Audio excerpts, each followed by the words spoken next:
de 30 personnes auraient trouvé la mort en Israël depuis qu'Israël a lancé ses premières frappes vendredi entraînant une république de la République islamique d'Iran. Dimanche soir, les secours tentaient de maîtriser les incendies déclenchés par les frappes iraniennes sur la ville portuaire de Haïfa dans le nord d'Israël. Dans la ville, une raffinerie de pétrole a été endommagée selon l'entreprise qui l'exploita. Le principal aéroport international d'Israël et l'espace aérien restent fermés jusqu'à nouvel ordre.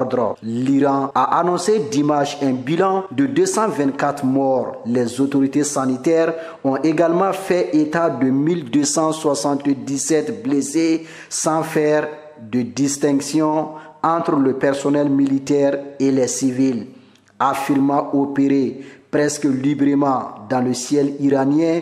Israël a déclaré que ces attaques de dimanche avaient touché le ministre iranien de la Défense, des sites de lancement de missiles et des usines produisant des composants de défense aérienne.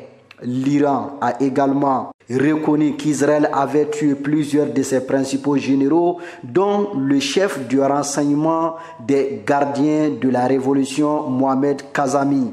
Mais les frappes israéliennes se sont également étendues au-delà des installations militaires iraniennes pour toucher des bâtiments du gouvernement dont le ministère des Affaires étrangères et plusieurs installations énergétiques, ont indiqué les autorités iraniennes. Ces frappes laissent entrevoir des possibilités d'un assaut plus important contre l'industrie énergétique iranienne lourdement sanctionnée et vitale pour l'économie et les marchés mondiaux. Israël, qui a dirigé ses missiles contre le programme nucléaire de l'Iran et contre ses dirigeants militaires, a déclaré que l'Iran avait tiré plus de 270 missiles vendredi, dont 22 ont franchi les défenses aériennes sophistiquées à plusieurs niveaux du pays et ont causé des dégâts dans des banlieues résidentielles, tuant 14 personnes et en blessant 390.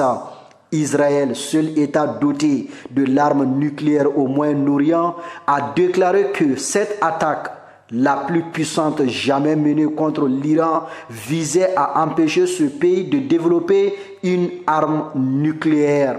Le dernier cycle de négociations entre les États-Unis et l'Iran sur l'avenir du programme nucléaire de Téhéran était prévu dimanche à Oman, mais a été annulé après l'attaque israélienne. Le président américain Donald Trump a déclaré dimanche dans un message sur les réseaux sociaux que l'Iran et Israël devraient conclure un accord et concluront un accord comparant ses efforts aux accords qui ont mis fin aux hostilités entre l'Inde et le Pakistan et à d'autres tensions dans le monde. Le ministre iranien des Affaires étrangères Abbas Araghchi a déclaré que si les frappes israéliennes sur l'Iran cessaient, nos républiques cesseraient également.